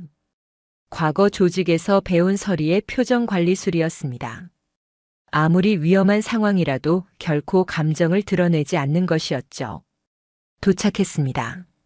45층은 완전히 다른 세계였습니다. 고급스러운 나무 마감, 예술 작품들, 그리고 넓은 창으로 보이는 서울의 야경. 마치 하늘 위의 궁전 같았습니다. 경비원들이 저를 큰 회의실로 안내했고 문이 열리자 윤태석이 보였습니다. 윤태석은 60대 중반의 남성이었지만 50살처럼 보였습니다. 완벽하게 다듬어진 흰 머리, 맞춤형 수트, 그리고 날카로운 눈빛을 가지고 있었습니다. 그는 창가에 서서 서울의 야경을 바라보고 있었습니다. 강혜림 씨, 어서 오세요. 뷰가 마음에 드십니까? 서울의 모든 것이 발 아래 있는 것 같지 않나요? 그의 목소리는 부드럽지만 권위가 묻어났습니다. 저는 천천히 회의실 중앙으로 걸어갔습니다. 테이블에는 우리 둘을 위한 차가 준비되어 있었고 주변에는 4명의 경호원이 서 있었습니다. 인상적인 사무실이네요. 학교 재단 이사장치고는 꽤 호화롭습니다. 윤태석이 웃으며 자리에 앉았습니다. 명진고는 제 여러 관심사 중 하나일 뿐입니다. 제 진짜 사업은 보시다시피 훨씬 더 크죠. 저도 맞은편에 앉았습니다. 테이블 위에는 우아한 차 세트가 놓여 있었고 윤태석이 직접 차를 따랐습니다. 그의 손짓은 우아하고 조심스러웠습니다. 마치 차 예절을 보여주는 것 같았죠. 차 한잔 하시겠어요? 중국 푸얼차입니다. 100년 된 것이죠. 차를 받아들며 말했습니다. 직접적으로 이야기합시다. 왜 제 동생을 해치셨나요? 윤태석은 여유롭게 차를 한 모금 마셨습니다. 사업에서는 때로 장애물을 제거해야 합니다. 그게 사람일 때도 있죠. 학교가 무슨 사업입니까? 미래를 만드는 사업입니다. 강 씨, 이 나라의 미래를 누가 이끌어야 한다고 생각하세요? 약하고 나약한 자들, 아니면 강하고 결단력 있는 지도자들. 윤태석이 차를 내려놓고 계속했습니다. 황금서클은 단순한 학생 조직이 아닙니다. 그것은 미래의 지도자를 양성하는 시스템이죠. 강한 자만이 살아남는 법을 가르치고 약한 자를 이용하는 방법을 훈련시키는 곳입니다. 30년 전부터 이어져 온 이 시스템을 통해 우리는 정계, 재계, 법조계의 인재들을 배출해 왔습니다. 그게 단지 괴롭힘에 불과하다는 걸 모르시나요? 아이들에게 서로를 학대하도록 가르치는 것이 무슨 교육입니까? 윤태석이 비웃음을 지었습니다. 괴롭힘? 아니, 그건 훈련입니다. 세상은 냉혹합니다, 강씨. 약한 자는 짓밟히고 강한 자만이 살아남죠. 우리는 그저 현실을 가르칠 뿐입니다. 그의 말에 분노가 치밀었지만 표정은 차분하게 유지했습니다. 그래서 제 동생이 그 훈련을 막으려 했을 때 차로 치게 한 건가요? 강수진 선생님은 위험한 존재였습니다. 30년간 완벽하게 작동해온 시스템을 무너뜨릴 수 있는 사람이었죠. 그런 위험은 제거해야 합니다. 그가 이렇게 쉽게 범죄를 인정하는 것이 놀라웠습니다. 하지만 곧 이해했습니다. 그는 자신이 법 위에 있다고 생각하는 사람이었습니다. 아무도 그를 처벌할 수 없다고 확신하는 사람이었죠. 그럼 이제 어떻게 하실 건가요? 윤태석이 물었습니다. 증거가 있다고 하셨죠? 그걸로 뭘 하실 건가요? 경찰, 검찰, 언론, 모두 제가 손 뻗을 수 있는 곳입니다. 저는 차분하게 차를 한 모금 마셨습니다. 윤 이사장님, 제가 누군지 아시죠? 설이라는 이름을 들어보셨을 텐데요. 윤태석의 눈에 경계심이 스쳤습니다. 물론입니다. 부산의 전설적인 칼잡이. 하지만 당신은 은퇴했다고 들었습니다. 맞아요. 하지만 필요하다면 언제든 돌아올 수 있죠. 그 말과 함께 제 눈빛이 변했습니다. 15년간 서리로 살아왔을 때의 그 차가운 눈빛으로 돌아갔습니다. 윤태석이 살짝 몸을 긴장시키는 것이 보였습니다. 협박인가요? 제안입니다. 당신이 가진 것은 권력과 돈이죠. 하지만 제가 가진 것은 당신의 모든 범죄 증거와 과거의 기술입니다. 윤태석이 고개를 저었습니다. 당신의 협박이 통할 것 같습니까? 당신이 조직을 떠났다는 건 모두가 아는 사실입니다. 회장님과 연락이 끊긴 지 오래됐죠. 당신은 혼자입니다, 강씨. 그가 손가락을 튕기자 경비원들이 한 걸음 다가왔습니다. 상황이 위험해지고 있었습니다. 혼자가 아닙니다. 제가 답했습니다. 이 자리에서 벌어지는 모든 일은 실시간으로 녹화되고 있고 여러 곳으로 전송되고 있어요. 제게 무슨 일이 일어나면 모든 증거가 자동으로 공개될 겁니다. 윤태석의 표정이 굳어졌습니다. 검색에서 아무것도 발견되지 않았는데요. 기술은 발전하니까요. 그리고 제가 팔찌를 가리키며 말했습니다. 이건 단순한 장신구가 아닙니다. 제 심장 박동이 멈추거나 급격히 변화하면 모든 자료가 즉시 공개되도록 설정되어 있어요. 이것은 반은 진실, 반은 거짓이었습니다. 팔찌에는 정말 송신기가 있었지만 그런 복잡한 기능은 없었습니다. 하지만 윤태석은 그것을 확인할 방법이 없었죠. 흥미롭군요. 윤태석이 잠시 생각한 후 말했습니다. 그래서 어떤 제안을 하실 건가요? 간단합니다. 첫째, 황금서클을 즉시 해체하세요. 둘째, 박준영을 비롯한 가담자들의 사직서를 수리하세요. 셋째, 제 동생의 치료비와 정신적 피해에 대한 보상금을 지불하세요. 윤태석이 웃음을 터뜨렸습니다. 그게 전부입니까? 제 평생의 업적을 포기하라는 거군요. 황금서클이 당신의 평생 업적이라면 그건 정말 슬픈 일이네요. 윤태석의 표정이 차가워졌습니다. 당신은 이해하지 못합니다. 우리가 하는 일은 국가의 미래를 위한 것입니다. 강한 지도자가 필요한 이 나라에. 그만하세요. 제가 말을 끊었습니다. 그런 위선적인 말은 필요 없습니다. 당신이 하는 일은 권력을 유지하고 확장하기 위한 것뿐이잖아요. 아이들을 이용해서. 윤태석의 눈에 분노가 번쩍였습니다. 그는 테이블을 내리치며 일어섰습니다. 당신이 뭘 안다고. 내가 이 자리까지 오는데 얼마나 많은 희생이 있었는지. 강한 자만이 살아남는 세상에서 나는 최고가 되기 위해 모든 것을 바쳤어. 그리고 이제 당신 같은 사람이 와서 내 모든 것을 무너뜨리겠다고. 그가 경비원들에게 소리쳤습니다. 그녀를 제압해. 녹음기고 뭐고 다 빼앗아. 4명의 경비원이 일제히 움직였습니다. 하지만 저는 이미 준비되어 있었습니다. 의자에서 튕기듯 일어나 가장 가까운 경비원의 목을 정확히 쳤습니다. 그가 숨을 헐떡이며 쓰러졌고 2번째 경비원이 주먹을 휘둘렀지만 쉽게 피했습니다. 조직에서 단련된 몸이 자연스럽게 반응했습니다. 회전하여 2번째 경비원의 무릎을 걷어찼고 3번째와 4번째가 동시에 달려들었지만 테이블을 이용해 거리를 확보했습니다. 주머니에서 작은 칼을 꺼내 들었습니다. 그것은 서리의 상징과도 같은 특별한 칼이었습니다. 10년 동안 사용하지 않았지만 여전히 날카로웠습니다. 다들 물러서세요. 다치고 싶지 않다면. 제 목소리와 눈빛에서 위험을 감지했는지 경비원들이 망설였습니다. 윤태석이 소리쳤습니다. 뭐 하는 거야? 당장 제압해.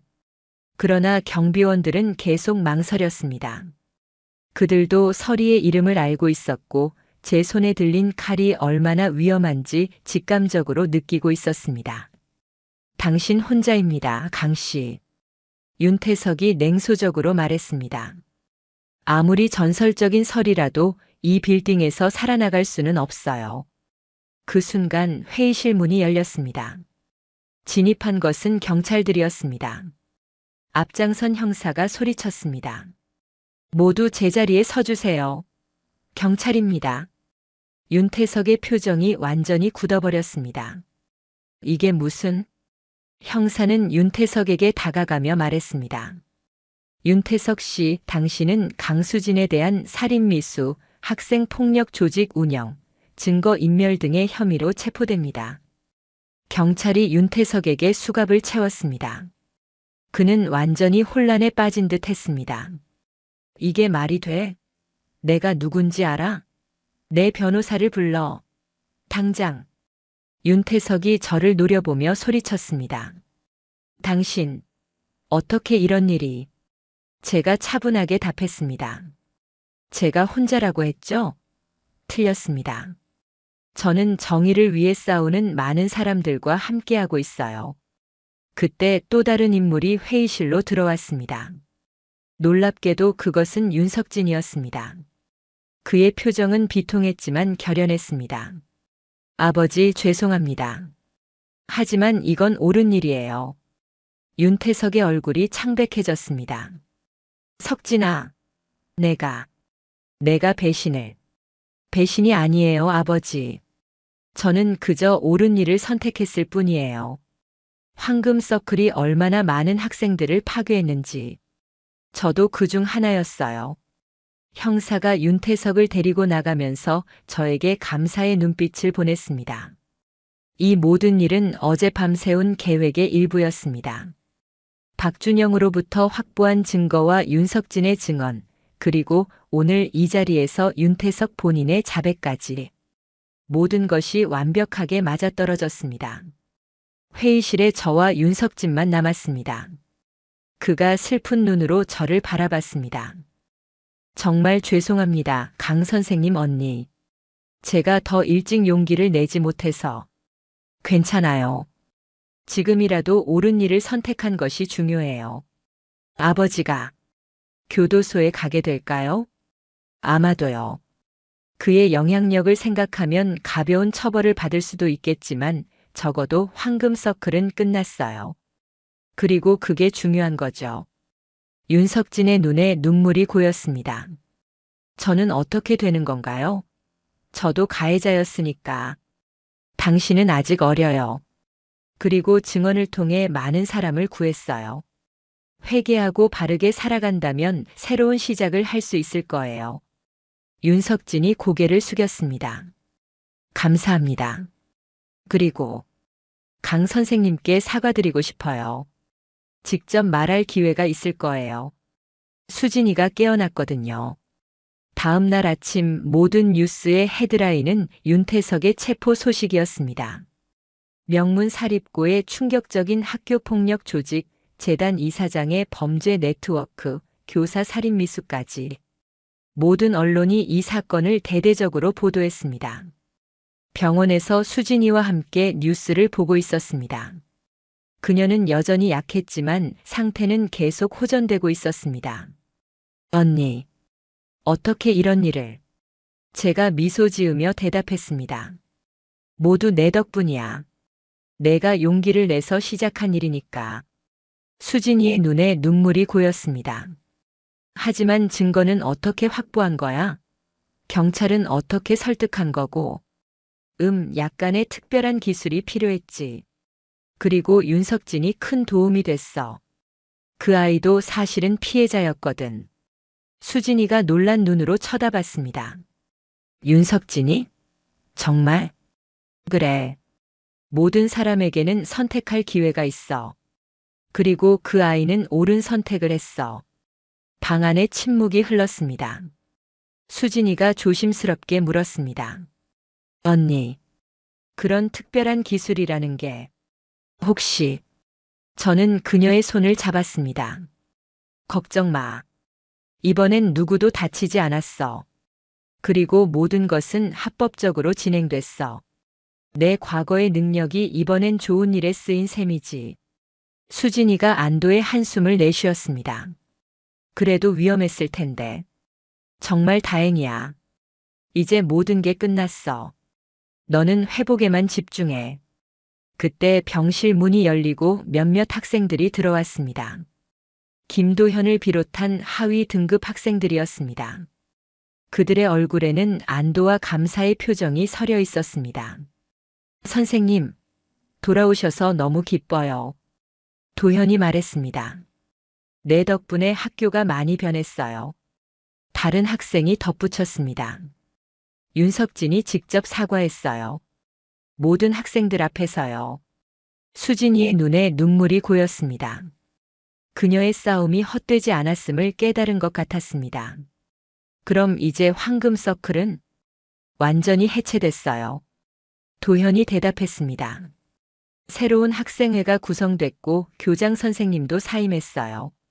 많은 것이 변하고 있어요. 학생들이 떠난 후 수진이가 제게 물었습니다. 언니는 이제 어떻게 할 거야? 저는 창밖을 바라보며 대답했습니다. 카페로 돌아가야지. 내 평범한 일상으로. 정말 그걸로 만족해? 제가 웃으며 수진이를 바라봤습니다. 물론이지. 나는 그저 내가 시작한 정의를 마무리했을 뿐이야. 영웅은 너야, 수진아. 수진이가 제 손을 꼭 잡았습니다. 언니, 고마워. 그리고 미안해. 내가 언니를 부끄러워했던 것, 언니의 과거를 숨기려 했던 것. 괜찮아. 이해해. 아니, 이제 이해해. 언니의 그 과거가, 그 능력이 오늘 많은 사람을 구했어. 내가 부끄러워했던 것들이 사실은 자랑스러운 거였어. 그 말에 제 눈에 눈물이 고였습니다. 15년 동안 조직에서 살았던 시간, 몸에 새긴 문신들, 익힌 기술들. 처음으로 그것들이 부끄러운 것이 아니라 의미 있는 것처럼 느껴졌습니다. 수진아, 이제 푹 쉬어. 내일부터는 재활치료가 시작될 거야. 나는 잠시 나갔다 올게. 병원을 나와 한강공원으로 향했습니다. 저녁 노을이 강물을 붉게 물들이고 있었습니다. 벤치에 앉아 강을 바라보며 깊은 숨을 내쉬었습니다. 전화가 울렸습니다. 발신자 표시를 보니 회장님이었습니다. 5년 만에 연락이었습니다. 여보세요. 설이야, 잘 지냈나? 회장님의 목소리는 여전히 낮고 무게감이 있었습니다. 네, 회장님. 잘 지내고 있습니다. 뉴스 봤다. 큰일을 해냈구나. 그저 제 동생을 지킨 것뿐입니다. 잠시 침묵이 흐른 후 회장님이 다시 말했습니다. 내가 그리웠다, 설이야. 조직에 돌아올 생각은 없나? 그 질문에 잠시 생각했습니다. 과거의 삶, 그 어둠과 위험이 다시 떠올랐습니다. 그리고 지난 며칠간의 일들, 제 기술과 능력이 정의를 위해 쓰였던 순간들. 아니요, 회장님. 저는 이제 다른 삶을 살고 있습니다. 회장님이 깊은 한숨을 내쉬었습니다. 이해한다. 하지만 도움이 필요하면 언제든 연락해라. 너는 여전히 우리의 가족이니까. 감사합니다, 회장님. 그 말씀만으로도 큰 위로가 됩니다. 전화를 끊고 다시 강을 바라봤습니다. 노을이 점점 짙어지고 있었고 도시의 불빛이 하나둘 켜지기 시작했습니다. 문득 왼팔의 매화 문신이 따뜻하게 느껴졌습니다. 마치 새 생명이 피어나는 것 같았습니다. 이제 정말 새로운 시작이구나. 저는 벤치에서 일어나 병원으로 돌아갔습니다. 수진이가 기다리고 있었고 우리 앞에는 새로운 여정이 펼쳐져 있었습니다. 더 이상 칼잡이도 서리도 아닌 그저 누나로서의 여정이었습니다. 봄바람이 불어오는 3월 수진이가 명진고등학교 정문 앞에 섰습니다. 그녀의 옆에는 제가 서 있었습니다. 사고 후 석 달 만에 복귀였습니다. 재활 치료를 거쳐 이제는 지팡이만 짚으면 걸을 수 있게 되었지만 그녀의 눈빛만큼은 어느 때보다 강인했습니다. 긴장되니? 제가 물었습니다. 조금요. 하지만 이제 두렵지는 않아요. 수진이가 웃으며 학교로 향했습니다. 교정은 완전히 달라져 있었습니다. 겨울의 차가움이 가시고 봄의 생명력이 넘치는 것처럼 학교도 새로운 기운으로 가득했습니다. 학생들의 표정이 밝았고 선생님들도 더 자유롭게 학생들과 어울리는 모습이었습니다. 강 선생님, 김도현이 달려와 수진이를 반겼습니다. 그의 뒤로 여러 학생들이 따라왔습니다. 그들의 얼굴에는 진심 어린 기쁨이 서려 있었습니다. 돌아오셨군요. 학교가 얼마나 변했는지 보여드릴게요. 학생들이 수진이를 이끌고 교정을 돌아다니기 시작했습니다. 저는 잠시 뒤에서 그들을 지켜봤습니다. 누군가가 옆에 다가서는 것을 느꼈습니다. 강혜림 씨? 돌아보니 중년의 여성이 서 있었습니다. 단정한 정장 차림, 부드러운 미소를 한 그녀는 새로 부임한 교장 선생님이었습니다. 안녕하세요, 교장 선생님. 직접 만나 뵙게 되어 영광입니다. 강수진 선생님의 복귀를 도와주셔서 감사합니다. 별 말씀을요. 제 동생이니까요. 학교 개혁에 도움을 주신 것도 정말 감사합니다. 덕분에 우리 학교는 이제 진정한 교육의 장으로 거듭나고 있어요. 윤태석의 체포 이후 명진고는 대대적인 개혁을 거쳤습니다. 새 교장이 부임했고 학교 폭력 예방 프로그램이 도입되었으며 학생 자치 활동이 활성화되었습니다. 황금 서클은 완전히 해체되었고 그 자리에 모든 학생이 참여할 수 있는 함께 성장하는 모임이 만들어졌습니다. 아직 갈 길이 멀겠지만 좋은 시작인 것 같네요. 제가 말했습니다. 네, 그렇습니다. 그리고 교장이 조심스럽게 말을 이었습니다. 혹시 우리 학교 특별 강연을 맡아주실 생각은 없으신가요? 학생들에게 자기 방어와 정의에 대해 이야기해 주시면 좋을 것 같아서요. 그 제안에 잠시 당황했습니다. 제가 학생들 앞에서 강연을 한다고요? 팔에 문신이 욱신거리는 것 같았습니다. 저는 그런 자리에 적합한 사람이 아닐 것 같은데요. 아닙니다. 강 씨처럼 정의를 위해 행동한 분이 바로 우리 학생들에게 필요한 롤모델입니다. 문신이나 과거는 중요하지 않아요. 중요한 건 지금 당신이 보여준 용기와 결단력이니까요. 그 말에 가슴이 따뜻해졌습니다. 한평생 문신과 과거를 숨기며 살아왔는데 이제는 그것을 부끄러워하지 않아도 되는 순간이 온 것 같았습니다. 생각해 볼게요. 아직은 좀. 물론이죠. 천천히 생각해 보세요. 교장과 작별 인사를 나누고 수진이를 기다리러 교문 앞으로 돌아왔습니다. 봄볕이 따스하게 내리쬐는 벤치에 앉아 주변을 둘러봤습니다. 학교 앞 풍경도 달라져 있었습니다. 한때 제가 매일 감시하던 그 카페는 이제 학생들로 북적였고 웃음소리가 담벼락을 넘어 들려왔습니다. 핸드폰이 울렸습니다. 화면을 보니 대봉이었습니다. 누나 소식 들었어요? 윤태석 구속 연장됐대요. 증거인멸 우려 때문에 보석도 안 된대요. 그래? 다행이네. 박준영도 자백을 모두 인정하고 협조하고 있대요. 아마 감형받을 수 있을 거래요. 그게 정의의 방식이지. 진실을 말하는 자에게는 기회가. 말을 마치기도 전에 또 다른 전화가 걸려왔습니다. 철수였습니다. 잠시만 대봉아. 다른 전화가 왔어. 통화를 바꿨습니다. 누나 카페 잘 돌아가고 있어요. 걱정 마세요. 단골 손님들이 누나 안부 많이 물어봐요. 고마워 철수야. 다음 주부터는 내가 다시 출근할게. 그런데 누나 회장님께서 누나 찾으셨어요. 카페에 직접 오셨다고요. 심장이 빠르게 뛰기 시작했습니다. 회장님이 직접 카페에 찾아오셨다고요? 뭐라고 하시던? 누나한테 전할 말이 있다고 하셨어요. 꼭 한번 만나달라고. 순간 옆에서 누군가 다가오는 기척이 느껴졌습니다. 고개를 들자 놀랍게도 회장님이 서 계셨습니다. 여전히 위험 있는 하지만 조금은 늙어 보이는 모습이었습니다. 설이야. 전화를 끊고 자리에서 벌떡 일어났습니다. 회장님. 오랜만이구나. 5년이 넘었으니. 그분의 눈에는 많은 감정이 담겨 있었습니다. 자랑스러움, 반가움, 그리고 어떤 슬픔 같은 것까지. 이렇게 학교 앞에서 뵐 줄은 몰랐습니다. 내 동생이 여기서 가르친다고 들었다. 그리고 회장님이 주변을 둘러보셨습니다. 내가 이루어낸 변화도 보고 싶었다. 벤치에 함께 앉았습니다. 봄바람이 불어오며 벚꽃 몇 장이 우리 사이로 떨어졌습니다. 윤태석이 구속됐다면서 대단한 일을 해냈구나. 회장님과 그분은 오래된 인연이 있다고 들었습니다.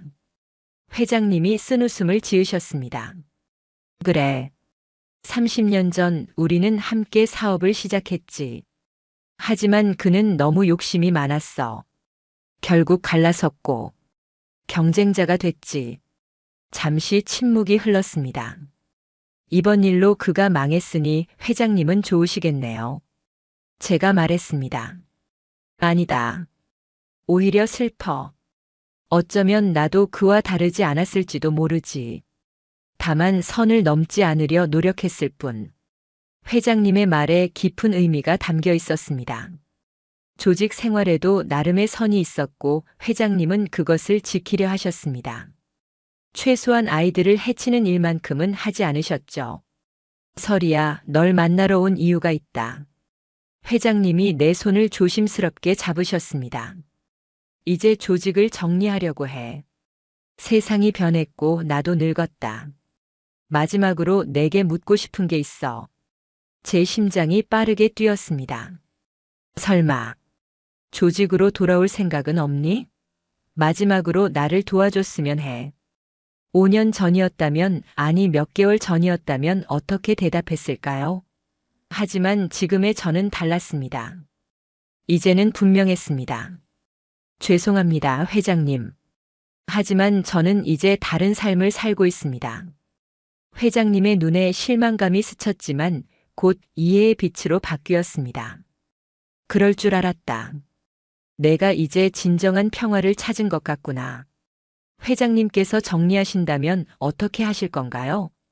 합법적인 사업으로 전환할 거야. 우리가 가진 모든 것을 좋은 일에 쓰려고 해. 어쩌면 내가 보여준 정의의 방식을 배워볼까 해. 그 말에 가슴이 뭉클해졌습니다. 제가 회장님께도 어떤 영향을 미쳤다는 것이 신기했습니다. 그렇다면 제가 도울 수 있는 방법이 있을지도 모르겠네요. 합법적인 선에서요. 회장님이 웃으셨습니다. 그래, 내 도움이 필요할 때 연락할게. 그럼 이만 가봐야겠다. 회장님이 일어나려 하실 때 제가 물었습니다. 회장님, 제가 궁금한 게 있어요. 왜 저를 설이라고 부르셨나요? 회장님이 잠시 생각에 잠기셨다가 대답하셨습니다. 처음 널 봤을 때 넌 차가웠지만 아름다웠어. 마치 추운 겨울 아침에 핀 매화가지에 내린 서리 같았거든. 서리는 차갑지만 그 안에 봄의 약속이 담겨 있지. 너를 볼 때마다 그런 느낌이었다. 그 말에 제 왼팔의 매화 문신이 따뜻하게 느껴졌습니다. 감사합니다, 회장님. 그 이름이 이제는 자랑스럽게 느껴져요. 회장님이 떠나고 저는 다시 벤치에 앉아 명진고를 바라봤습니다. 잠시 후 수진이가 학생들과 함께 나왔습니다. 그녀의 얼굴에는 행복한 미소가 피어 있었습니다. 언니 기다렸어? 아니, 방금 재미있는 손님이 다녀갔어. 누구? 나중에 이야기해 줄게. 학교는 어땠어? 수진이의 눈이 반짝였습니다. 믿을 수 없을 정도로 달라졌어. 학생들이 정말 활기차고 선생님들도 달라졌어. 무엇보다 서로를 존중하는 분위기가 생겼어. 다행이네. 함께 걸으며 병원으로 향했습니다. 오늘은 수진이의 정기 검진이 있는 날이었습니다. 그런데 언니 뭔가 달라 보여. 뭐가? 모르겠어. 그냥 더 편안해 보여. 마치 어떤 무거운 짐을 내려놓은 것처럼. 생각해보니 정말 그랬습니다.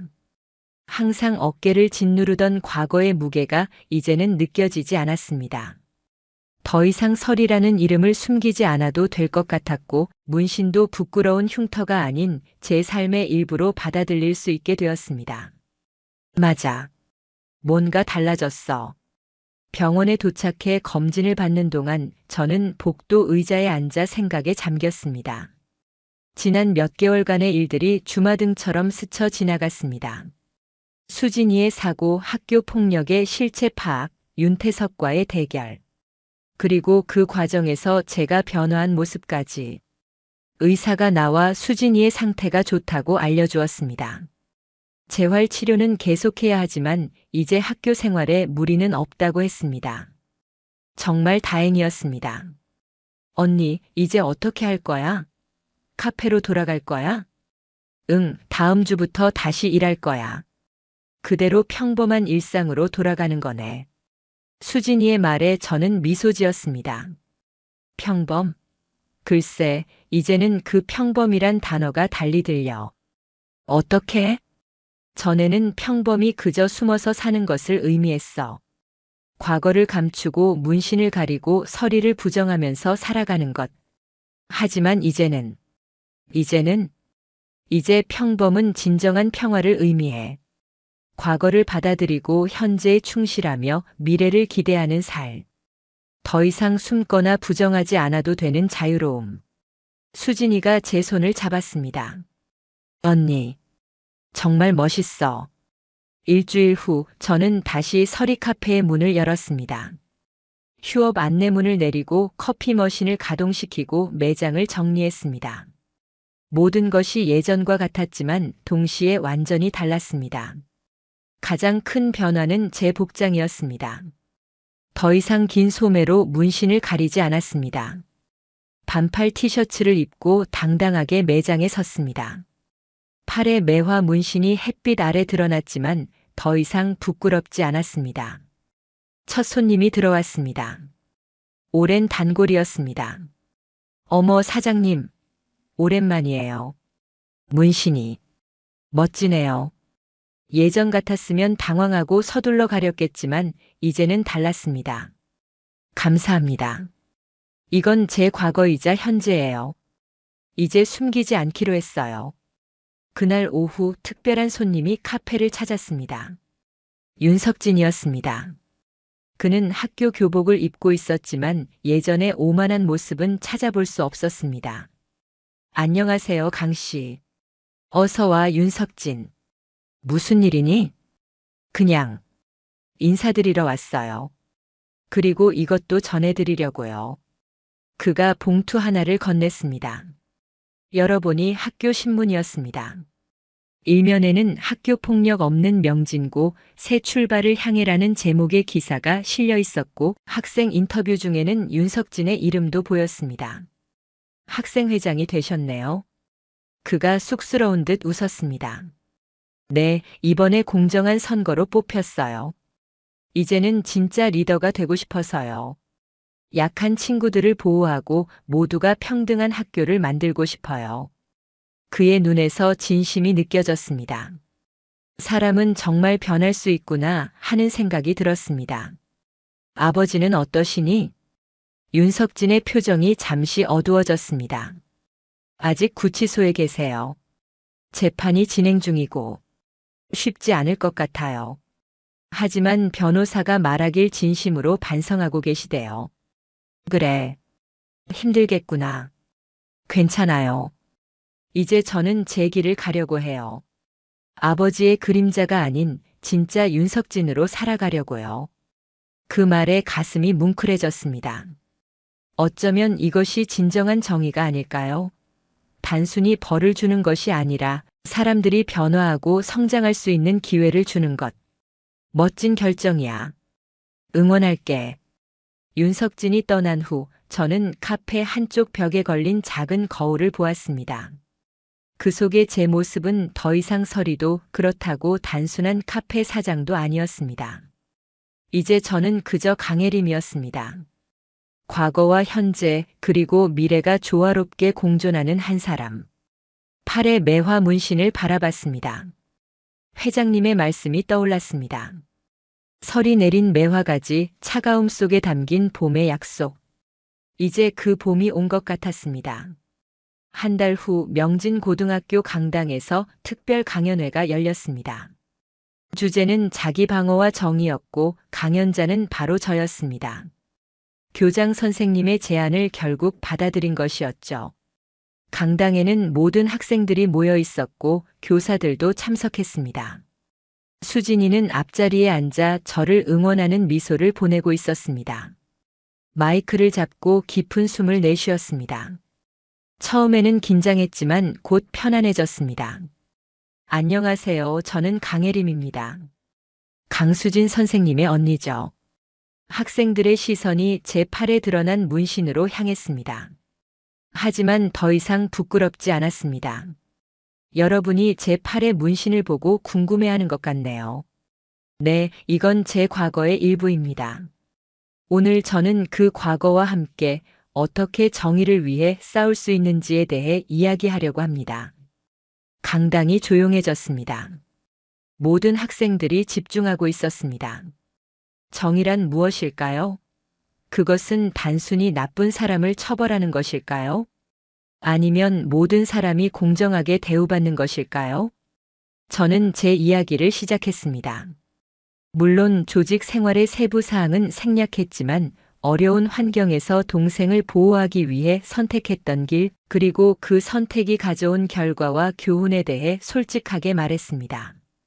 때로는 세상이 우리에게 불공정하게 대할 수 있습니다. 하지만 중요한 것은 우리가 어떻게 반응하느냐입니다.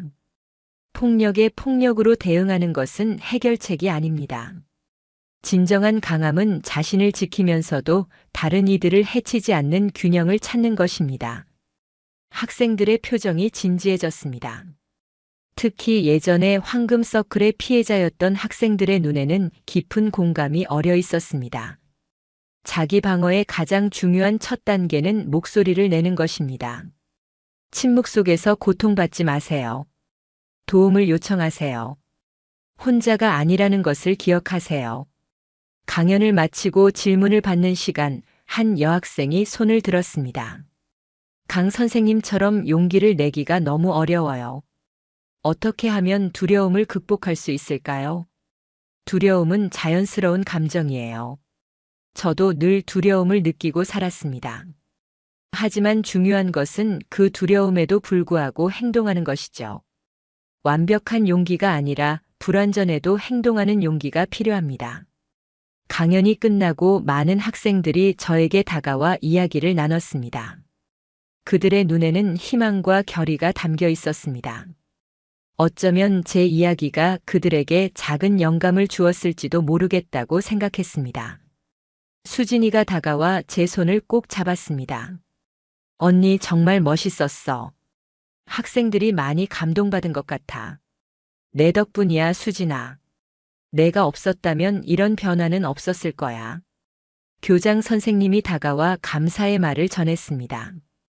정말 훌륭한 강연이었습니다. 또 와주실 수 있을까요?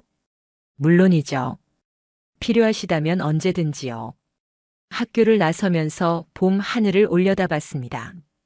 벚꽃이 만개한 교정은 마치 새로운 시작을 축하하는 것 같았습니다. 이제 어디로 갈까? 수진이가 물었습니다. 집에 가서 저녁 먹자. 내가 좋아하는 된장찌개 끓여줄게. 팔짱을 끼고 천천히 걸었습니다. 이제 더 이상 서두를 필요가 없었습니다.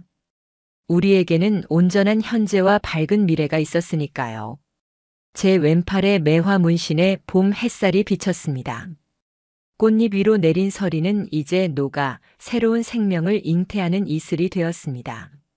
마치 저의 살처럼. 과거의 서리에서 이제는 봄을 맞이하는 매화로.